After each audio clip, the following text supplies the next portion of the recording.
To write code for 8051 microcontroller, we required one software named Keil. Keil software is nothing but one IDE, stand for Integrated Development Environment. It comes with the built-in compiler, debugger and linker.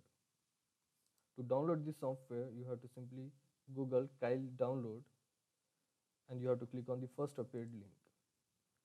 Once you click, it will get redirected to the Keil main website. There you have to click on product download, then C51 development tool for 8051 devices. You have to fill some information, and after filling the information, the download link will appear. Once you click on the download link, the download will get started. You have to install this software. Since we are using the trial version of the software, it comes with some limitation.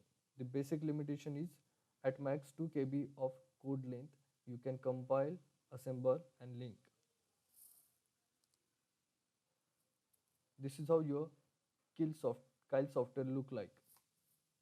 It has three main windows. One is editor window, project window and the build output window. You will write the code in editor window.